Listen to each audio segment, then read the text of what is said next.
Tapak-tapak jejak Gajah Mada, karya Arif Sujana. Selamat mendengarkan. Dan malam nampaknya sudah menyelimuti bumi Majapahit. Di sebuah sungai kecil di mana Putu Risang tengah membangun sebuah peliridan baru, sebuah gundukan tanah berlubang di mana air muncul memancur ke atas. Air mancur yang segar itu akan memancing keinginan beberapa ikan yang langsung melompat dan terjebak di sebuah kubangan tanah liat yang licin dan basah.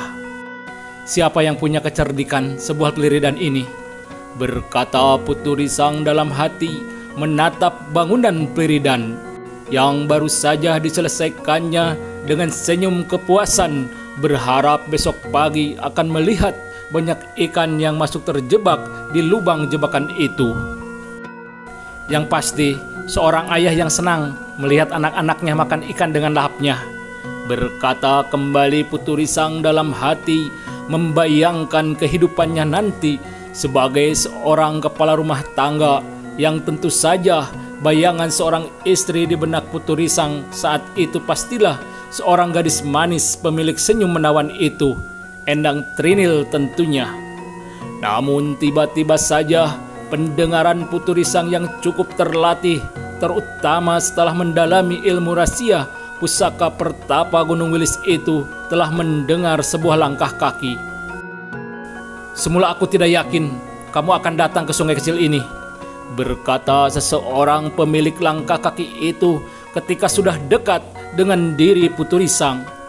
Kakang Menak Koncar sengaja datang ke sungai ini untuk menemui aku, berkata Putu Risang kepada seorang lelaki yang ternyata adalah Menak Koncar, salah seorang putra Ki Sandikala.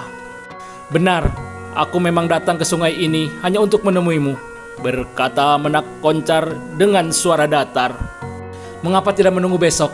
Aku tidak kemana-mana, berkata Putu Risang dengan sikap penuh tanda tanya, belum dapat menduga apa kepentingan Menak Koncar menemui dirinya. Aku ingin pembicaraan kita tidak diketahui oleh siapapun, berkata Menak Koncar masih dengan suara yang sangat dingin dan datar. Adakah sesuatu begitu penting harus dibicarakan kepadaku di malam ini? Bertanya Putu Risang masih dalam penuh ketidaktahuan. Pembicaraan kita berhubungan dengan Endang Trinil, berkata Menak Koncar sambil menatap wajah Putu Risang dengan tatapan mata yang sangat tajam. Ada apa dengan Endang Trinil? Bertanya Putu Risang dengan hati penuh rasa tanda tanya. Aku ingin kau menjawab pertanyaanku, bukan bertanya, berkata Menak Koncar masih dengan suara yang datar dan dingin. Aku akan mencoba menjawab pertanyaanmu, berkata Putu Risang yang mulai tersinggung dengan sikap Menak Koncar yang dingin itu. Apalagi ternyata pembicaraan itu berhubungan dengan Endang Trinil. Terlihat Putu Risang telah membawa dirinya ke sosok sejatinya, seorang pemuda yang tidak pernah mengenal rasa takut. Bagus, pertanyaan pertamaku adalah, apakah kamu mencintai Endang Trinil? Bertanya Menak Koncar kepada Putu Risang. Diam-diam mengakui sikap Putu Risang sangat jantan di depannya. Terlihat Putu Risang tidak langsung menjawab, merasa aneh bahwa di malam sesepi itu Menak Koncar datang menemui dirinya hanya untuk menanyakan perasaan hatinya kepada Endang Trinil. Tapi dirinya tidak ingin membuat Menak Koncar terlalu lama mendapatkan jawaban darinya. Aku memang mencintainya, berkata Putu Risang singkat, ingin selekasnya mendengar apa tanggapan dari Menak Koncar tentang jawabannya itu. Bagus, ternyata kamu cukup jantan menjawab pertanyaanku itu, berkata Menak Koncar dengan senyum kecut. Hanya sebuah pertanyaan ini sehingga Kakang Menak Koncar menemui diriku, bertanya Putu Risang dengan sikap penuh kehati-hatian, menduga-duga kemana arah tujuan Menak Koncar menemui dirinya dan bertanya mengenai perasaan hatinya. Bukan hanya pertanyaan ini, aku sengaja datang menemuimu untuk mengatakan bahwa aku juga telah lama mencintainya, berkata Menak Koncar kepada Putu Risang masih dengan tatapan mata yang tajam seperti menusuk langsung rongga dadanya. Terlihat Putu Risang terhentak, perasaan hatinya tidak menduga bahwa Menak Koncar ternyata punya perasaan yang sama dengannya, sama-sama mencintai seorang Endang Trinil. Tapi Putu Risang tidak ingin Menak Koncar mengetahui perasaannya yang terguncang. Terlihat Putu Risang menarik napas dalam-dalam. Semua keputusan berada di tangan Endang Trinil, berkata Putu Risang mencoba mengendalikan perasaan dirinya. Endang Trinil telah memutuskan bahwa dirinya hanya mencintaimu, berkata Menak Koncar langsung menyambung perkataan Putu Risang seperti sudah tahu apa yang dikatakan oleh Putu Risang. Terlihat Putu Risang agak terkejut, tidak menyangka bahwa Menak Koncar langsung berkata menyambut perkataannya. Juga isi dari perkataan Menak Koncar ikut mempengaruhi perasaan hatinya. Endang Trinil mencintaiku, memilih aku, berkata Putu Risang dalam hati. Keputusan ada di tanganmu, menjauhi Endang Trinil atau menerima tantanganku, berkata Menak Koncar. Aku menerima tantanganmu, berkata Putu Risang dengan sikap lebih dingin dari sikap Menak Koncar, merasa tidak takut dan gentar menerima tantangan dari Menak Koncar. Ternyata aku berhadapan dengan seorang lelaki. Kita bertanding sampai ada yang kalah menyerah. Siapapun yang kalah harus menerima keputusan menjauhi Endang Trinil, berkata Menak Koncar merasa begitu yakin dengan ilmu yang dimiliki. Senjata kadang tidak bermata. Apakah ada cara lain? Berkata Putu Risang meminta Menak Koncar mencari cara lain, bukan dengan cara bertempur adu senjata. Tapi ucapan Putu Risang diterima lain. Menak Koncar menyangka Putu Risang meremehkan menjerit takut terluka oleh senjata cambuknya. Apakah kamu kira aku takut terluka oleh cambukmu? Berkata Menak Koncar dengan amarah merasa diremehkan. Maksudku bukan itu, berkata Putu Risang tidak menyangka perkataannya diterima lain oleh Menak Koncar. Maksudku kita bertanding tanpa bertempur, tapi mengadu kekuatan lewat sebuah batu. Siapa yang dapat memecahkan lebih keras dengan senjatanya, dialah pemenangnya. Menak Koncar dapat mengerti adu kekuatan seperti apa yang dimaksud oleh Putu Risang. Sebuah adu kekuatan memecahkan sebuah batu besar.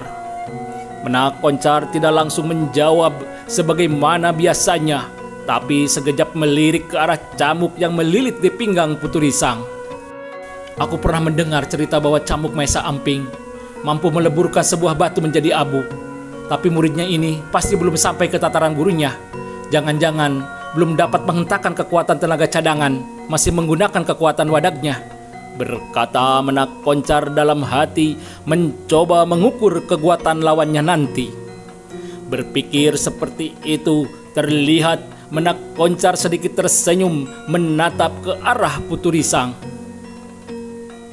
Baiklah, kita bertanding adu kekuatan memecahkan sebuah batu, berkata Menak Koncar penuh percaya diri. Kapan di mana kita melakukannya? Berkata Putu Risang dengan suara dan sikap tidak merasa gentar sedikit pun. Besok malam adalah purnama penuh. Kita bertemu di sini dan mencari batu yang sama kuat dan sama besar, berkata Menak Koncar masih dengan perasaan penuh percaya diri, berkeyakinan dapat mengalahkan Putu Risang dengan senjata andalannya, sebuah cakra. Setelah berkata, terlihat Menak Koncar tanpa pamit lagi telah membalikan badannya pergi meninggalkan Putu Risang di atas sungai kecil itu. Terlihat Putu Risang menarik napas panjang sambil mengamati punggung dan langkah Menak Koncar yang akhirnya menghilang di sebuah tikungan jalan. Sementara itu wajah sang malam sudah semakin menghitam. Terlihat Putu Risang telah meninggalkan peliridannya, sudah menjauhi sungai kecil, berjalan menapaki sebuah pematang sawah. Tatapannya menyapu tangkai-tangkai ujung padi yang sudah bunting tapi belum menguning. Dan hari masih di bawah sepertiga malam ketika Putu Risang sampai di halaman pendopo Pesanggerahan Maesa Amping. "Semua sudah tertidur," berkata Putu Risang dalam hati sambil terus melangkah ke biliknya yang berada di belakang bangunan utama Pesanggerahan. Lama Putu Risang tidak dapat memejamkan matanya di atas balai-balai tempat tidurnya. Hati dan pikiran anak muda itu masih saja membayangkan suasana saat adu kekuatan besok malam di sungai kecil bersama Menak Koncar. Tapi rasa lelah yang sangat akhirnya perlahan telah meredupkan pikiran Putu Risang. Terlihat anak muda itu sudah tertidur pulas. Entah apa yang dimimpikan oleh anak muda itu di dalam alam tidurnya. Hingga pada keesokan harinya, pagi-pagi sekali, Putu Risang sudah membangunkan Gajah Mada, Aditya Warman, dan Jayanegara. Anak muda itu sepertinya telah melupakan pertemuannya dengan Menak Koncar. Terlarut dalam suasana kegembiraan, tiga anak lelaki kecil mengumpulkan ikan-ikan yang terjebak di lubang Pliridan. Pagi itu mereka membawa begitu banyak ikan. Hingga mereka selesai sarapan pagi bersama di atas pendopo Pesanggerahan, Putu Risang tidak berkata apapun tentang pertemuannya dengan Menak Koncar, baik kepada Maesa Amping maupun kepada Pendeta Gunakara. Barulah ketika Maesa Amping keluar Pesanggerahannya untuk bertemu dengan Raden Wijaya, di saat berselang sedikit Pendeta Gunakara telah mengajak ketiga anak-anak bermain dan berlatih. Dan di Pesanggerahan hanya tertinggal Nyi Narirati dan Putu Risang. Di saat itulah hati dan perasaan Putu Risang terasa tidak dapat lagi menyimpan sebuah masalah yang dihadapinya. Akhirnya dengan berat hati Putu Risang menyampaikan persoalan yang mengisi dan bergelayut di dalam pikirannya. Ternyata Menak Koncar juga mencintai Enang Trinil, berkata Nyi Narirati setelah mendengar penuturan Putu Risang tentang persoalan yang tengah dihadapinya. "Aku takut persoalan ini menjadi berkembang. Aku takut bahwa persoalanku ini berkembang menjadi suatu yang dapat menimbulkan keretakan hubungan Tuanku Senapati Maesa Amping dengan Ki Sandikala," berkata Putu Risang menyampaikan kekhawatirannya. "Batasi persoalanmu sendiri agar tidak melebar dan berkembang. Kamu harus berani mempertahankan apa yang kamu ingin miliki. Itulah jiwa seorang lelaki.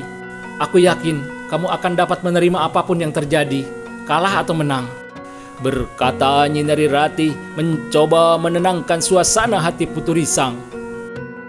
Dan hari itu sudah berada di penghujung akhir senja.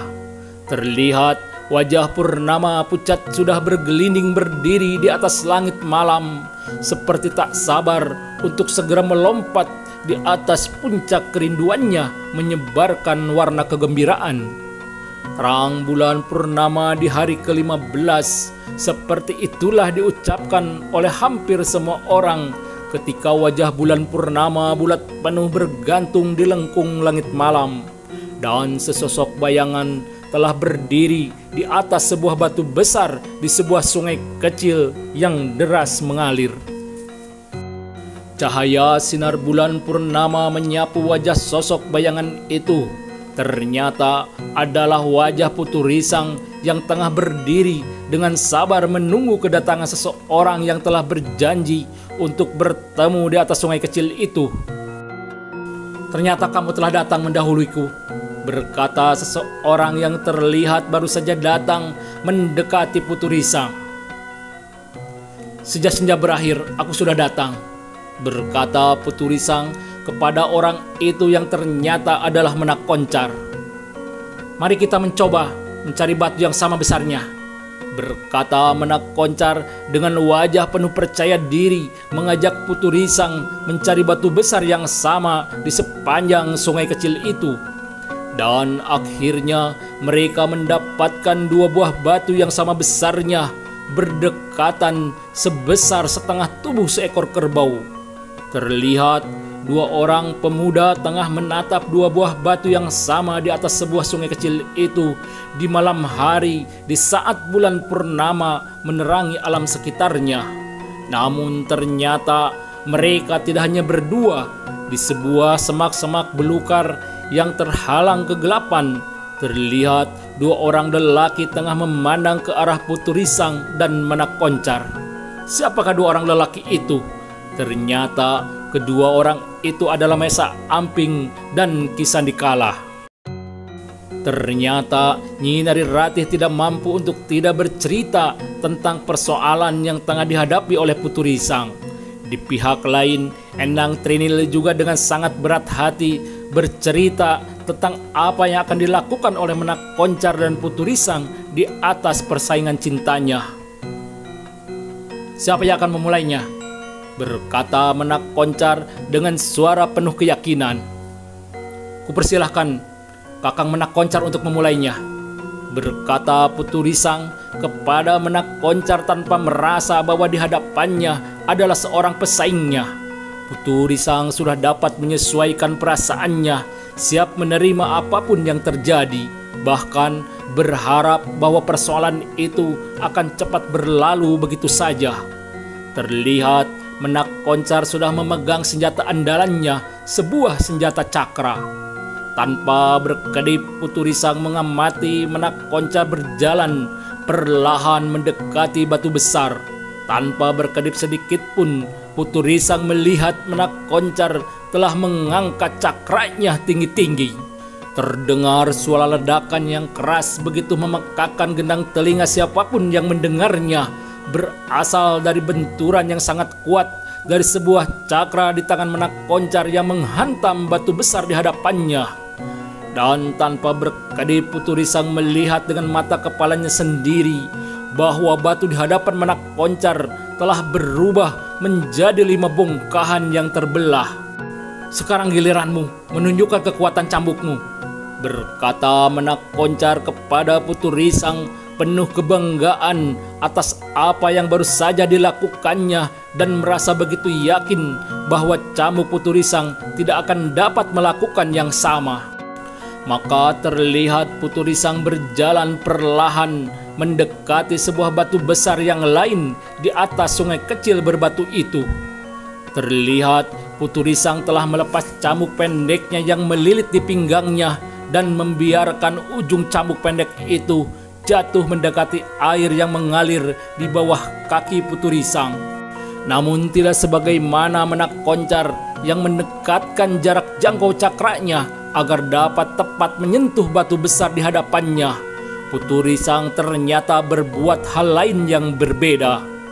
Terlihat Menak Koncar mengerutkan keningnya melihat jarak jangkau Putu Risang yang menurut perhitungan sangat begitu jauh dibandingkan panjang cambuk pendek milik Putu Risang. Namun Menak Koncar tidak berkata apapun, diam dan tertawa dalam hati, menganggap bahwa Putu Risang telah melakukan sebuah kebodohan. Tapi tidak di mata Maesa Amping yang tengah mengamati mereka bersama Ki Sandikala di sebuah tempat tersembunyi. Terlihat Maesa Amping menarik napas dalam-dalam dengan mata tidak sedikit pun berkedip ke arah berdirinya Putu Risang. Sebagai seorang yang sudah sangat mumpuni, Maesa Amping tahu persis dan dapat mengukur tingkat tataran ilmu cambuk seseorang hanya dengan melihat seberapa jauh seseorang menempatkan dirinya dari jarak jangkauan sasarannya. Apakah Putu Risang sudah mencapai tataran setinggi itu? Bertanya Maesa Amping dalam hati sendiri, dan dengan hati berdebar penuh tidak percaya dengan apa yang dilihatnya. Bagaimana anak itu berlatih hingga mampu sampai di tingkat itu dengan begitu pesatnya? Berkata kembali Maesa Amping dalam hati, masih tanpa mata berkedip ingin melihat apa yang akan terjadi. Dan Maesa Amping telah melihat Putu Risang dengan tegap berdiri jauh menghadap batu besar. Maesa Amping dengan hati berdebar melihat anak muda itu telah menarik napasnya dalam-dalam, seakan ingin menghabiskan seluruh udara di bumi dan mengisinya masuk ke rongga dadanya. Masih dengan hati berdebar, Maesa Amping melihat Putu Risang mengangkat cambuk pendeknya perlahan ke atas sehingga julai ujung cambuknya jatuh di belakang kepalanya. Maesa Amping juga masih melihat Putu Risang tengah menghendakkan cambuk pendeknya dengan cara sendal pancing. Telinga Maesa Amping yang tajam meski dari kejauhan masih dapat mendengar suara hentakan berasal dari cambuk Putu Risang begitu berat berisi.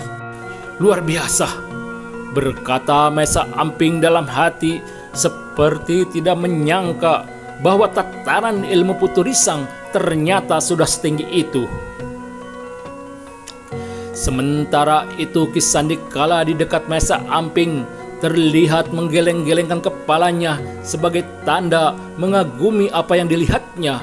Sebagaimana yang dilihat oleh Maesa Amping dan Ki Sandikala, ternyata Menak Koncar terlihat berdiri mematung seperti tidak menyangka dengan apa yang dilihatnya. Ternyata Putu Risang telah memperlihatkan tataran ilmunya sendiri hanya dengan sebuah hentakan sendal pancing dan dengan jarak jangkau ujung cambuk sekitar 3 langkah dari sasaran, dan tanpa menyentuhnya telah membuat sebuah batu sebesar setengah tubuh kerbau terlihat runtuh menjadi abu yang bertebaran, jatuh hanyut terbawa derasnya air. Terlihat Putu Risang masih berdiri menarik napas panjang sejenak dan mengikat kembali cambuk pendeknya di lingkaran pinggangnya, dan dengan penuh senyum memandang ke arah Menak Koncar yang dilihatnya masih mematung terkesima dengan apa yang dilihatnya. "Bagaimana Kakang Menak Koncar? Apakah pertandingan ini sudah selesai?" berkata Putu Risang kepada Menak Koncar. "Maafkan aku yang buta ini, tidak melihat gunung tinggi di depan kelopak mata," berkata Menak Koncar mengakui kemampuan ilmunya jauh di bawah Putu Risang. "Dan terima kasih telah memilih pertandingan dengan cara seperti ini. Apa jadinya seandainya sasaran cambukmu diriku sendiri?" berkata kembali Menak Koncar sambil berdiri di tempatnya. "Akulah yang seharusnya minta maaf telah merebut hati Endang Trinil," berkata Putu Risang mendekati Menak Koncar. "Tidak perlu minta maaf kepadaku. Hari ini aku bangga bahwa ternyata Endang Trinil tidak salah pilih. Kamu memang orang yang tepat baginya," berkata Menak Koncar sambil memegang bahu Putu Risang dengan hati dan jiwa penuh keikhlasan, sebagaimana layaknya seorang ksatria memegang janjinya. "Aku berharap semua yang telah kita perbuat di malam ini akan berlalu. Kita lupakan seperti tidak pernah terjadi apapun," berkata Putu Risang ikut memegang bahu Menak Koncar. Dan tanpa dorongan apapun, kedua pemuda itu terlihat sudah saling berpelukan. Mereka seperti saling mengikhlaskan diri, sudah saling memaafkan satu dengan yang lainnya, dan tidak ada lagi ganjalan apapun di antara mereka. Dan bulan di atas langit malam begitu damai temaram, cahayanya meneduhkan hati. Hari itu masih tersisa 29 hari lagi menjelang purnama kedua. Dan di pagi itu bumi Majapahit sudah begitu ramai, dipenuhi banyak orang yang berlalu lalang. Ada sebagian orang pergi ke sawah untuk memeriksa sawah-sawah mereka yang sudah mulai bunting padi, hanya tinggal menunggu hari untuk dipanen. Sementara beberapa orang sudah berkumpul di tanah lapang seperti hari sebelumnya untuk berlatih sebagai sebuah pasukan khusus. Begitulah pembagian tugas di bumi Majapahit yang mulai tumbuh. Mereka tidak pernah melupakan pentingnya persediaan pangan yang cukup. Tanpa itu, sekuat apapun sebuah pasukan akan menjadi lemah bila persediaan pangan mereka tidak dipenuhi. Masih di bumi Majapahit, tepatnya di sebuah tepian sungai kecil berbatu, 3 anak kecil terlihat tengah bermain berlompat dari satu batu ke batu lainnya. Begitu gembiranya ketiganya melakukan itu. Sementara itu di tempat yang sama terlihat seorang tua duduk bersila di atas sebuah batu besar, mengamati tingkah pola keriangan ketiga anak itu. Ketiga anak laki-laki itu tidak lain adalah Gajah Mada, Jayanegara dan Adityawarman. Sementara orang tua yang tengah duduk bersila di atas batu besar di sungai kecil itu ternyata adalah Pendeta Gunakara. Anak itu tumbuh melampaui anak seusianya, berkata Pendeta Gunakara mengamati Gajah Mada yang tengah berlari bersama Adityawarman dan Jayanegara. Ternyata pengamatan Pendeta Gunakara terhadap perkembangan tubuh Gajah Mada tidak beralasan. Meski usianya terpaut beberapa tahun dari Adityawarman dan Jayanegara, tubuh Gajah Mada telah menyamai mereka. Bahkan dalam perkembangan selanjutnya, Pendeta Gunakara merasa yakin bahwa Gajah Mada akan melampaui mereka, lebih tinggi dan lebih besar dari ukuran lumrah orang kebanyakan. Nyinari Ratih datang untuk menjemput mereka, berkata Pendeta Gunakara tanpa menoleh sedikit pun menyapa seseorang yang tengah datang di belakang dirinya mendekat. Sementara matanya masih asik mengamati ketiga anak lelaki yang penuh keriangan tanpa lelah sedikit pun berlompat dari satu batu ke batu lainnya tanpa terjatuh. Terima kasih telah membimbing anak-anak berlatih ketahanan diri dan keseimbangan, berkata seorang wanita yang sudah berada di dekat Pendeta Gunakara yang ternyata memang Nyinari Ratih adanya. Ketahanan dan keseimbangan mereka sudah sangat baik. Saatnya untuk mengenal olah gerak kanuragan selagi tubuh mereka masih lentur, berkata Pendeta Gunakara masih tanpa menoleh, masih terus mengamati ketiga anak-anak itu. Kita harus meminta pertimbangan Tuanku Senapati Mesa Amping. Garis perguruan mana yang akan diperkenalkan pertama kepada mereka bertiga, berkata Pendeta Gunakara kepada Nyinari Ratih. Benar, nanti malam kita bicarakan hal ini kepada Tuanku Senapati, berkata Nyinari Ratih kepada Pendeta Gunakara. Dan tidak terasa matahari pagi sudah mulai naik merayapi lengkung langit bumi.